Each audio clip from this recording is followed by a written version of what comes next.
오늘은 어버이 주일로서 어버이에 대한 묵상을 하며 생각을 하는 시간인데, 오늘 적용 말씀은 어버이에 대한 말씀으로 하도록 하겠습니다. 저는 오늘 말씀을 준비하면서 한 장면이 생각이 났습니다. 한 성도가 있었는데요, 그 성도는 교회 열심이었습니다. 성경도 많이 읽어 많이 알았고 주일 성수도 잘 하였습니다. 헌금과 기도 생활도 잘 했습니다.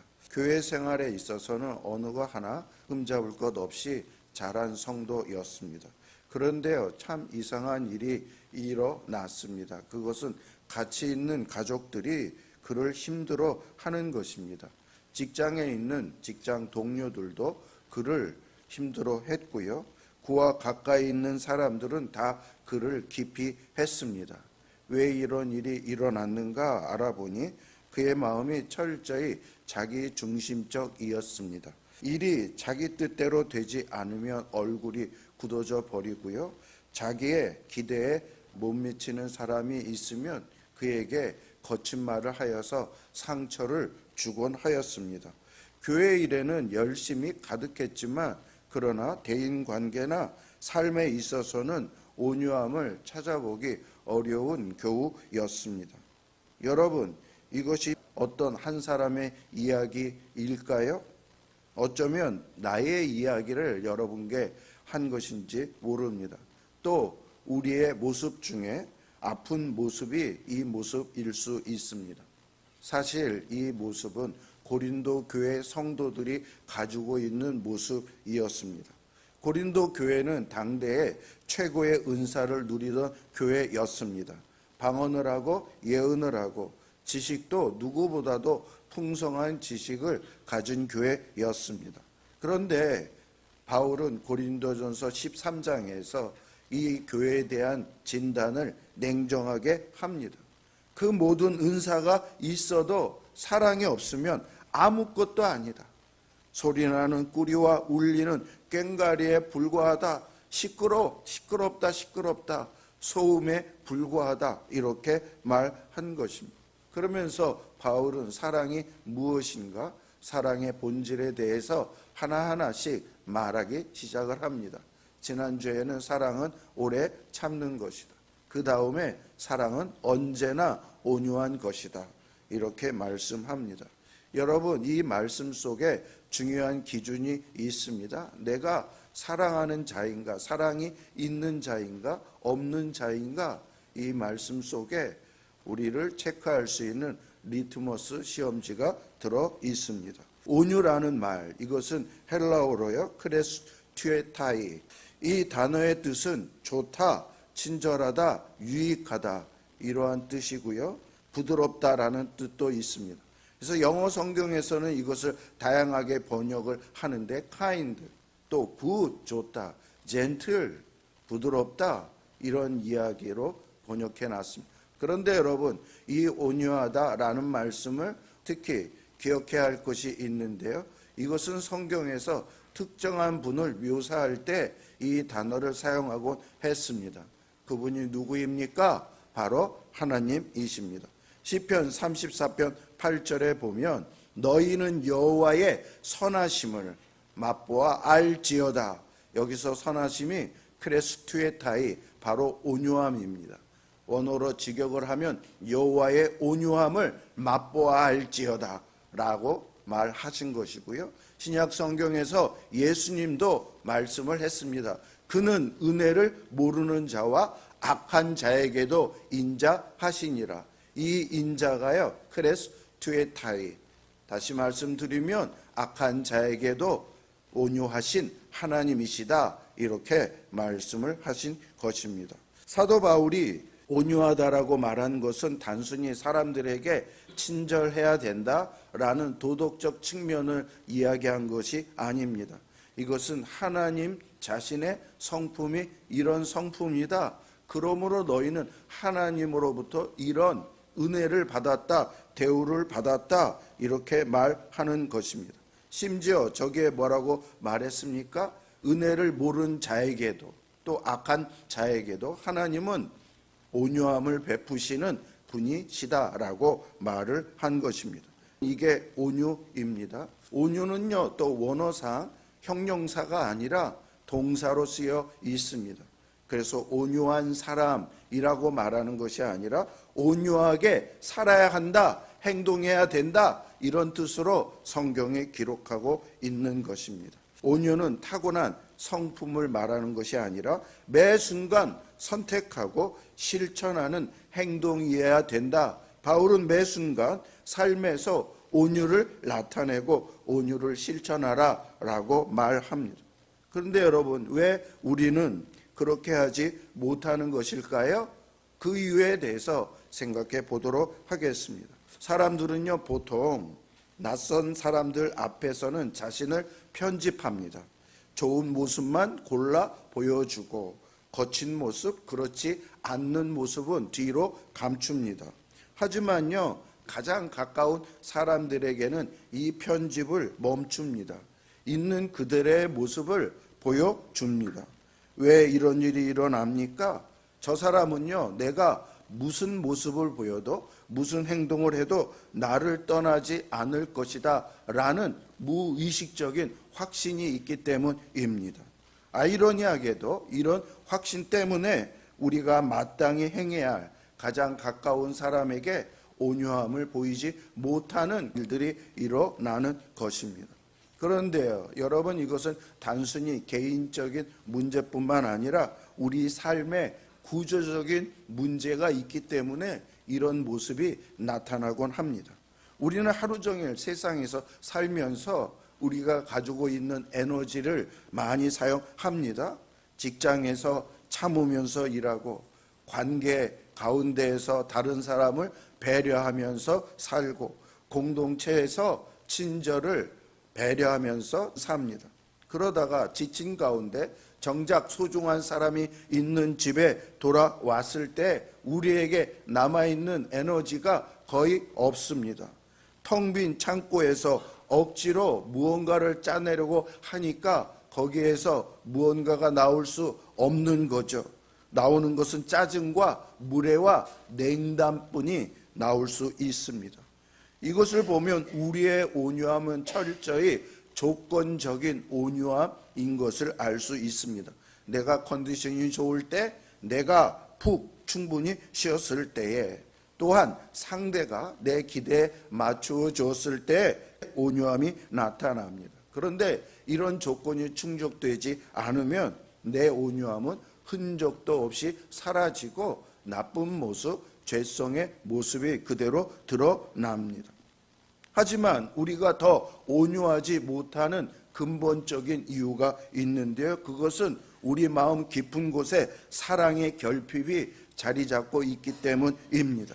사랑을 충분히 받지 못한 사람은 남에게 사랑을 베푸는 일에 인색해질 수밖에 없습니다. 내 잔이 넘치지 않는데 어떻게 이웃에게 흘려보낼 수 있겠습니까? 그렇다면 이 결핍을 우리는 무엇으로 채울 수 있을까요? 바로 이 절망의 지점에서 복음이 우리에게 소망의 말을 해줍니다. 팀 켈러 목사님은요, 고린도전서 13장을 강의하면서 이런 가슴 찔린 질문을 우리에게 했습니다. 왜 우리는 가장 가까운 사람에게 온유하지 못할까요? 그 이유는 명확합니다. 우리 대부분이 극심한 사랑의 결핍 속에서 살아가고 있기 때문입니다. 그는 C.S. 루이스의 말을 인용하면서 날카로운 분석을 내놓았습니다. 우리가 사랑이라고 부르는 감정의 많은 부분은 사실 나의 필요가 있을 때 그런 일을 합니다.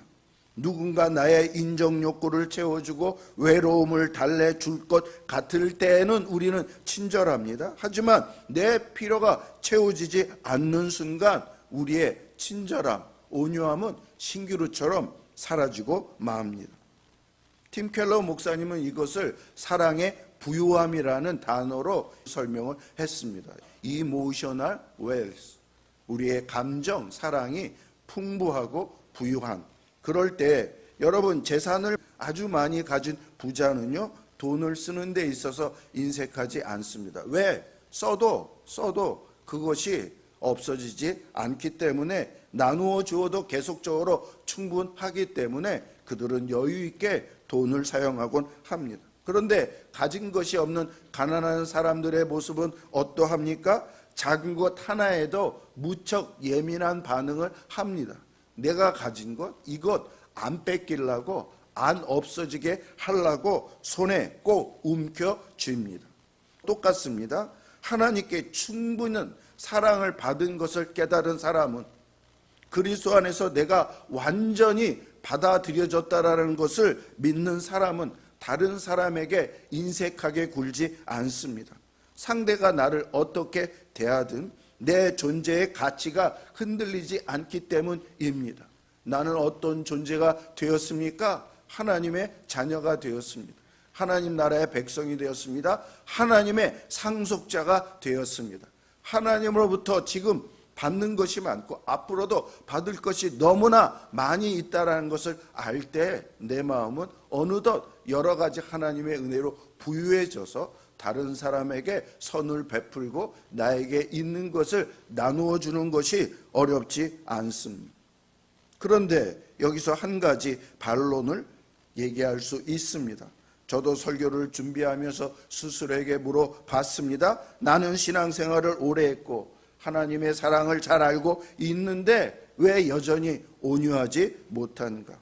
사도 바울은 이미 고린도전서 13장 서두에서 이것을 말했습니다. 방언을 하고 예언을 하고 산을 옮길 만한 믿음이 있어도 사랑이 없는 사람은 아무것도 아니다, 이렇게 말한 것입니다. 여러분, 교회 오래 다닌다고 또 직분이 중직이라고 해서 오래 믿었다고 해서 하나님의 사랑이 자동으로 우리 삶의 뿌리가 되는 것은 아닙니다. 머리로는 알지만 가슴으로는 여전히 그 사랑이 낯설 수 있고 그 사랑이 이르지 않은 성도들이 있음을 우리는 압니다. 팀 켈러는 이 역사를 이렇게 표현합니다. 은행 계좌에요, 엄청난 돈이 예치되어 있는데 노숙자처럼 사는 사람들이 있다라고 말합니다. 하나님의 사랑이요, 예수 그리스도를 통해서 나에게 충분히 입금되었는데도 그것을 인출하지 못해서 사랑의 빈곤 속에서 허덕이면서 살고 있는 그리스도인들이 많다라는 거예요. 여러분, 우리가 예수 믿을 때 성령을 받고 성령의 선물들은 사랑과 자비와 양성과 충성과 성령의 충만한 열매를 함께 준다라고 말씀을 했기 때문에 예수 믿는 자는 곧 그 안에 성령의 열매와 사랑이 충분히 입금되었다라는 말과 마찬가지인 것입니다. 그러므로 이제 우리는 어떻게 해야 됩니까? 우리 가운데 입금된 그 사랑을 인출하면서 살아야 합니다.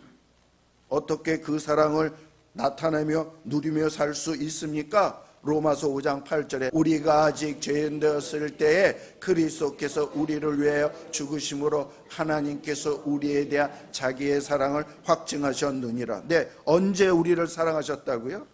아직 죄인 되었을 때. 우리가 자격을 갖추기도 전에, 하나님께 돌아오기도 전에 하나님은 우리를 먼저 사랑하셨습니다. 조건 없이 먼저 은혜를 베푸셨습니다. 아무 대가 없이 우리에게 먼저 찾아오신 사랑, 여러분, 이게 복음이라는 거예요. 복음이 뭡니까? 굿뉴스예요. 세상에 어떤 누가 내가 한 것이 아무것도 없는데 이렇게 귀중한 것을 주는 자가 어디 있습니까? 그런데 하나님께서 이렇게 하셨다고요. 우리를 하나님의 가장 귀한 선물 예수 그리스도를 우리에게 주었습니다.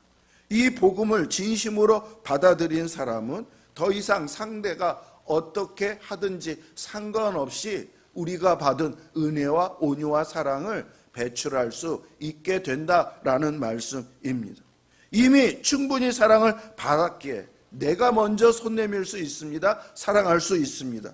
이미 온유함을 넘치도록 받았기에 그 온유함을 흘려낼 수 있습니다. 여러분, 온유함은 우리의 의지로 억지로 짜낼 수 있는 것이 아닙니다. 결심이 아니라 복음입니다. 노력이 아니라 은혜입니다. 이게 온유함이 나타내는 근원이요, 뿌리입니다. 우리를 먼저 사랑하신 그 복음의 능력을 우리도 덧입었기 때문에 우리도 온유한 삶을 나타낼 수 있습니다. 그러므로 여러분 기도하십시오. 하나님 나에게 온유한 마음을 주시고 온유한 행동을 할 수 있도록 하여 주시고 사람들에게 온유함을 나타낼 수 있도록 해 주십시오. 그러면 이미 내 안에 내장되어 있는 그런 것들이 성령의 도우심으로 표현이 되고 나타난다니까요. 성도 여러분, 오늘은 어버이 주일입니다. 지금까지 온유에 대해서 우리가 말씀을 나누었는데 이것을 이제 우리 부모님들, 우리 교회 영적인 어른인 그분들에게 적용해 보도록 하겠습니다. 이 온유함이 가장 먼저 실천되어야 할 곳은 어디입니까? 바로 부모님이 계신 곳입니다. 예수님의 십자가 장면을 한번 생각해 보십시오. 예수님이 잡혀서 십자가에 매달려서 돌아가시는 중에 있습니다. 전 인류의 죄를 홀로 짊어지는 극한의 고통 속에 계십니다. 육신이 갈게갈게 찢겨졌고 예수님이 이렇게 십자가에 매달렸기 때문에 숨쉬기도 어려운 가운데 있습니다. 온 우주의 심판이 우리 주님의 한 몸에 집중되는 처절한 순간입니다. 그런데 그 순간 주님은 눈을 들어 자기의 아들이 고통을 받는 십자가 아래에서 울고 있는 어머니 마리아를 보면서 말을 이렇게 하셨습니다. 여자여 보소서 아들이니이다. 보라 내 어머니라. 온 세상의 구원을 완성하시는 그 마지막 순간에도 자신이 당하는 그 고통, 엄청난 그 고통 가운데 그는 자기보다 어머니를 먼저 생각하고 어머니의 앞날을 생각을 했습니다. 장남인 자기가 이제 없어질 때에 어머니는 어떻게 하는가? 그래서 그는 가장 사랑하는 자기의 제자 요한에게 그 어머니를 돌보아 줄 것을 부탁을 했던 것이었습니다. 여러분, 이 모습이 바로 온유함의 절정의 모습입니다. 온유함이란 무엇입니까? 내가 가장 지쳤을 때에도, 내가 가장 힘들 때에도 가장 가까운 분을 향한 사랑의 시선을 거두지 않는 것, 그것이 바로 온유함입니다. 그런데 우리의 모습은 어떠합니까? 부모님이 나이가 드셨습니다. 예전보다 느려졌고 자꾸 같은 말을 반복합니다. 저는 저희 어머니랑 대화를 하는데요, 같은 말을 최소한 3번 말해야 됩니다. 몸이 예전 같지 않으니 항상 걱정과 하소연, 그러한 이야기만 하십니다. 우리가 사는 빠른 세상에 적응하기가 어렵고 버거워하십니다. 그 순간 우리는 어떻게 반응합니까? 어머니 그 말씀 아까 하셨잖아요. 한숨 섞인 말을 내뱉습니다. 그냥 제가 시키는 대로 해봐요. 짜증 섞인 목소리로 대답합니다. 여러분, 이게 사실 제 이야기인데요. 어쩌면 우리는 세상 그 누구에게도 쓰지 않는 거친 말투를 우리를 가장 사랑하시는 부모님께만 쓰고 있는지 모릅니다. 왜 이런 모습이 나에게 나타나는 것일까요? 그것은 아까 말씀을 드렸지만 부모님은 너무나 당연한 존재로 여기기 때문입니다. 내가 무슨 행동을 하든 무슨 말을 하든 부모님은 그 자리에 그대로 나에게 앞에 있다라는 것이 전제되어 있기 때문입니다. 여러분, 당연하게 여기는 순간 감사가 사라집니다. 감사가 사라지는 순간 그 안에 온유함이란 자리 잡을 수가 없습니다. 하지만 여러분, 기억하십시오. 부모님이 우리를 품으셨을 때 우리는 아무 조건도 아무 능력도 없는 아기였습니다.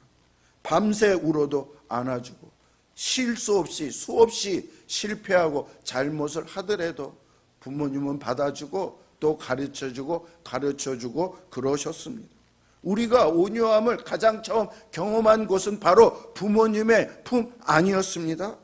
그 온유함이 없었다면 오늘 이 자리에 있을 수 있는 사람이 몇 사람이나 될까요? 그러므로 저는 오늘 성도님들에게 어버이날을 맞이해서 3가지 권면을 드리기를 원합니다. 첫째는 말투의 온유함입니다. 부모님에게 말씀을 드릴 때 목소리를 한 톤을 낮춰 보십시오. 온유하게 대답해 보십시오. 그러면 부모님은 그 말 한마디 때문에 하루가 달라질 수 있는 일이 생기게 됩니다. 둘째는 시간의 온유함입니다. 부모님은요, 선물보다 자녀의 얼굴과 목소리를 더 원하십니다. 부모님과 함께 있을 때에는 스마트폰을 내려놓고 부모님과 교감하며 부모님 말씀을 귀 기울여 들으십시오. 같은 이야기를 하시더라도 처음 듣는 것처럼 반응을 해드리십시오. 이것이 온유함입니다. 셋째는 화해의 온유함입니다. 혹시 부모님과 마음의 거리가 생긴 분 계십니까? 오래전의 상처나 오해로 인해서 마음이 닫혀있는 분 있습니까? 오늘 어버이 주일을 맞이해서 그 거리를 좁힐 수 있는 첫걸음이 될 수 있는 날입니다. 여러분, 온유함이 뭐라고요? 자격 없는 우리에게 우리가 죄인 가운데 있었을 때에 하나님께서 먼저 손 내밀어서 아들을 주어 구원의 은혜를 베푼 그것이 은혜이니, 여러분, 조건적으로 우리가 사람을 대하고 조건이 좋고 나에게 잘하는 사람에게만 주의 은혜와 사랑을 베푸는 것이 아니라 그렇지 않음에도 불구하고 손을 내밀고 온유함을 보이는 것, 이것이 주님이 오늘 말하는 온유함입니다. 결론으로 이 말씀을 제가 드리도록 하겠습니다. 성도 여러분, 이 하나님의 말씀을 우리에게 주신 것은 우리를 정죄하기 위해서가 아닙니다. 고린도전서 13장은 우리를 옥죄는 도덕적 규칙이 아닙니다. 하나님이 우리를 대하시는 사랑의 방식에 대한 선언입니다. 그러므로 네가 이 사랑을 받지 않았느냐?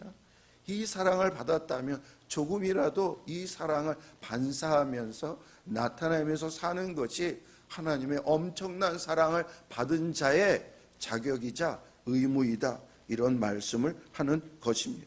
우리가 죄인 되었을 때, 여전히 등을 돌리고 있을 때 주님은 손을 먼저 내미셨습니다. 그 온유함이 우리를 살리셨습니다. 그 주님을 바라볼 때, 그 사랑을 가슴 깊이 받아들일 때 비로소 우리의 굳은 얼굴이 풀어지고 녹아내립니다. 그러므로 성도 여러분, 이렇게 하나님 앞에서 기도하시기 바랍니다. 주님, 저를 먼저 사랑해 주셔서 감사합니다. 그 사랑을 받았으니 이제 그 사랑과 온유함을 흘려보낼 수 있는 내가 되게 하여 주시옵소서. 우리 교회 그동안 여러 가지 소음이 있었고 여러 관계에 어려움이 있었습니다. 여러분, 우리가 교회 왜 옵니까? 예수님의 성품 온유와 겸손을 배우기 위해서.